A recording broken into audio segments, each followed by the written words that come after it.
Okay, so I am back again. Okay, and so we left off at Deuteronomy, um, Deuteronomy 10 and 50 through 19. So now we're going to turn over to chapter 14, and I'm going to read from verse 29. Okay, and it says here, well, I'm going to start at 28. And it says here, and at the end of 3 years thou shalt bring forth the tithe of thine increase, and the same year thou shalt lay it up within thy gates. And the Levites, because he hath no part nor inheritance with thee, and the stranger, and the fatherless, and the widow, which are within thy gates, shall come, and shall eat, and be satisfied, that the Lord thy God may bless thee in all the work of thine hand which thou doest. So part of the reason and part of the way that the blessing came was when they did what was right, when they did what was just, when it came to the fatherless and the widow and the stranger. And so every 3 years was what we would call the year of the tithe. So they brought the increase in, and it was that increase that the poor actually ate off of. And that's what's really so, tragic now as I look back. Even when it comes to Christianity, you have a lot of these churches and pastors that are collecting the tithe for their salary or whatever they're collecting it for. And the reality is that the tithe was food, and it was supposed to be for the people. So for poor people who are struggling and trying to give a tithe and they're trying to figure out how they're going to even eat or pay their rent. You have pastors collecting that, declaring, y'all's going to, give you 100-fold. And they're collecting that from them, when in reality, that money that is collected ought to be given to them, or they should be provided for with that. So that was one of the ways that the blessing came. Israel had to do what was right with what Yah gave them. That was partly just that it was justice in their society, and to not do that was actually unjust. So, and Yah would deal with them because of that. And as we're going to see when we really start to get into the scripture, that is one of the core messages of scripture, this whole idea of justice. And we saw that with Noah, where what got him, where Yah noticed him and said he found grace, Noah was a just man or a righteous man. And those words in scripture are almost always used interchangeably. But that, again, is another story for another time. Okay? So let's stay in the book of Deuteronomy, and we are going to jump to chapter 16. And I'm going to read 4 verses from there. And I'll be reading verses 11 through 14. And it says, and thou shalt rejoice before the Lord thy God, and thy son and thy daughter, and thy manservant and thy maidservant, and the Levite that is within thy gates, and the stranger, and the fatherless and the widow that are among you, in the place which the Lord thy God has chosen to place his name there. And thou shalt remember that thou wast a bondman in Egypt, and thou shalt observe to do these statutes. Thou shalt observe the Feast of Tabernacles 7 days. After that thou hast gathered in thy corn and thy wine. And thou shalt rejoice in thy feast, and thou and thy son and thy daughter and thy manservant and thy maidservant and the Levite and the stranger and the fatherless and the widow that are within thy gates. So again, when we look at verse 12, Yah is once again calling on them to remember what their unfavorable conditions were in Egypt, and to let that produce compassion and to act out of that. And then we see that these strangers were allowed to, they tabernacled with them, and they came out with them. So that was something that they were going to observe too. Now, in saying that, I will say that there is about, 1, 2, 3, 4, 5. There's about 5 different Hebrew words to describe the different types of strangers, and I'll get into that later. But the type of stranger I'm talking about is it's H1616 in the Hebrew, and it is the kind of it's really it describes the kind of a stranger who would have assimilated, who would have their males would have been circumcised, who would have the word that it means to settle, it means to marry, it means to remain, it means to abide. It is guard. I believe that's how it's pronounced, and it's somebody who would have assimilated more into the society, and so that is the kind of stranger I'm talking about. Not the one who was passing through, not the one who was kind of in their gates and maybe was a servant for a couple of years or doing other business, but maintained their own belief system and was not interested necessarily following the laws of the God of Abraham. Those would not have been able to eat of the Passover. They wouldn't have been involved necessarily in these festivals. But the stranger I'm talking about, and it seems to be here, the stranger that Yah is talking about is that stranger who would have assimilated and who would have clung to Israel in that way. Those were the ones who became as one who was natural born. So I'll, for a different time, because I don't want to take too much time, but I'll get into the other types later. Also the kind of stranger that Ruth was, and Ruth was not this kind of a stranger. So we'll talk about that later. But let's move on to Deuteronomy 26, and I'm going to be reading verses 12 through 15.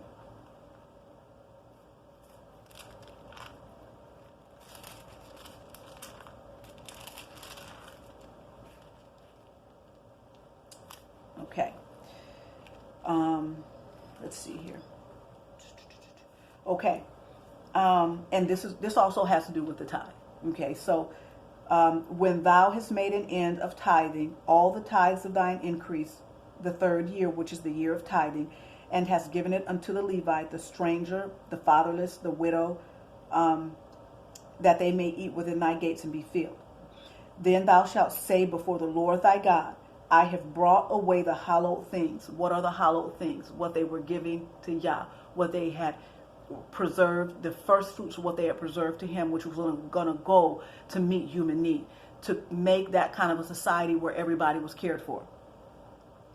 The hallowed things out of mine house, and also have given them unto the Levite and unto the stranger and the fatherless and the widow, according to all thy commandments which thou hast commanded me.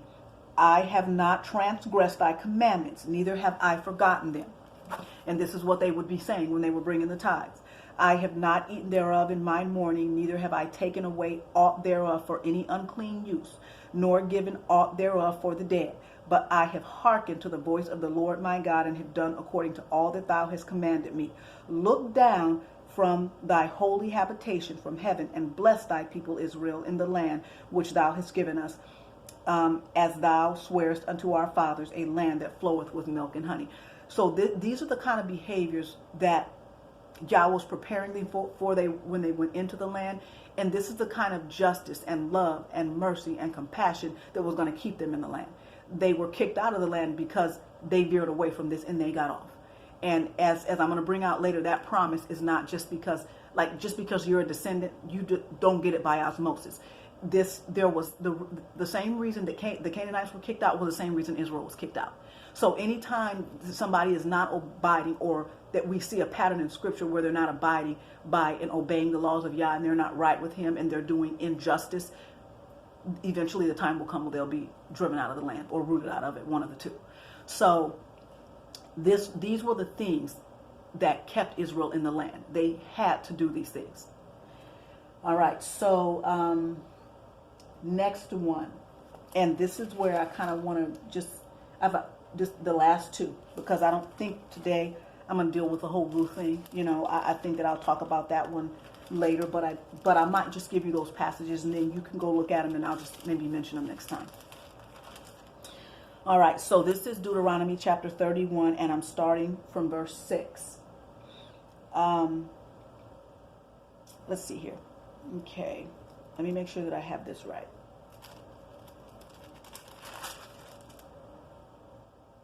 No, I'm not starting from verse 6. I apologize. I'm starting from verse 12 of Deuteronomy chapter 31. And it says, this is when Joshua was being inaugurated as the new leader. Moses was about to die. Gather the people together, men and women and children, and thy strangers, that is within thy gates, that they may hear and that they may learn, and fear the Lord your God, and observe to do all the words of this law, and that their children which have not known anything may hear and learn, and fear the Lord your God, as long as you live in the land whither ye go over the Jordan to possess it. So what I wanted to bring out here is that when Joshua was being inaugurated as the new leader and they were getting ready to go and possess the land, it wasn't just Israel. It wasn't just the natural born. There were strangers with him. And they were going to possess the same land that Israel was going to possess. They were going to have to follow the same laws, the same statutes, the same commands. And when we look at this, in its whole context, we can actually see even a stranger could have been cut off, just like a natural born person. So there was one law for both of them. We saw a few little things that were a little bit different, but that usually had to do with a stranger who had not assimilated. So these strangers who had assimilated and who clung to Israel, they were as one who was natural born, and there was no difference between them and one who was a flesh and blood Israelite. Let's go to the book of Joshua, chapter 8, and these will be the last 5 verses that I'm going to read today. And then I just want to mention something about Ruth. I'll give you the verses, and then you could just go look at them, and then I might mention them briefly next time. So this is Joshua chapter 8, and I'm going to start reading from verse 30, and I'll be reading through verse 35. And this is when Ai had fallen. They were going in, and it was conquest. So then it says here, then Joshua built an altar unto the Lord, the God of Israel, in Mount Ebal, as Moses, the servant of the Lord, commanded the children of Israel, as it is written in the book of the law of Moses, an altar of whole stones, over which no man hath lifted up any iron. They offered thereon burnt offerings unto the Lord, and sacrificed peace offerings. And he wrote there upon the stones a copy of the law of Moses, which he wrote in the presence of the children of Israel. And all Israel and their elders and officers and their judges stood on this side of the ark, and on that side before the priests and the Levites, which bear the ark of the covenant of the Lord, as well as the stranger, and he that was born among them, half of them over against Mount Gerizim, and half of them over against Mount Ebal, as Moses, the servant of the Lord, had commanded before, that they should bless the people of Israel. And when he said bless the people of Israel, it was just the people of Israel. The strangers were with him, but there wasn't a distinguishment between, bless the people and the strangers. And afterward he read the words of the law of the blessings and cursings, according to all that is written in the book of the law. There was not a word of all that Moses commanded, which Joshua read not before all the congregation of Israel, and the women and the little ones and the strangers that were conversant among them. And I want to wrap it up with that, because as we can see, the whole idea was for them to learn when they came into Israel. And we see strangers came out of Egypt with them. We see strangers dwelt with them. We see strangers journeyed with them. We see strangers possess the land with them. And this whole idea that there's going to be this system where people are going to be oppressed and these kind of things, if there is some kind of a servant thing, it's going to be more of people are coming to learn so that they can do. But Yah is not a God of oppression. He doesn't allow people to oppress people. And if people are oppressing people, eventually they're going to be in hot water with the Most High.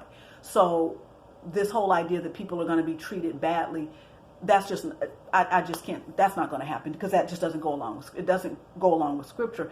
And if we look at the whole and the core message of Scripture, which I'll get into at another time, after we talk about what it means to be the seed of Abraham, and we'll touch on what I believe is the actual core message of Scripture, and you see it from the beginning to the end in every single book, and even Yahushua himself, and in all the letters.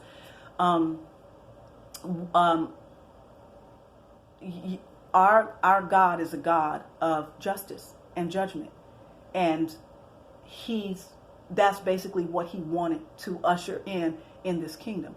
And so it's just not a situation where people are just going to be mistreated. And if there is any kind of distinguishment between somebody who's serving and somebody who is governing, they're going to govern in justice, or they won't govern. If we don't even have the right kind of heart, we won't even take part in the kingdom. And that's where the passage talks about in one of the Gospels, and I'll mention that to you later. I don't have time to actually remember which book it is, but it talks about how those who they're gonna come from other places, and they're gonna sit down in the kingdom with Abraham, Isaac, and Jacob, and the subjects of the kingdom are gonna be cast into outer darkness where there's weeping and gnashing of teeth. Because if we don't understand and get it together of what our purpose is and what we're supposed to do, then we just won't be doing it. And so we, like anybody else, have to go through a process. I don't get to inherit the kingdom because I'm an Israelite.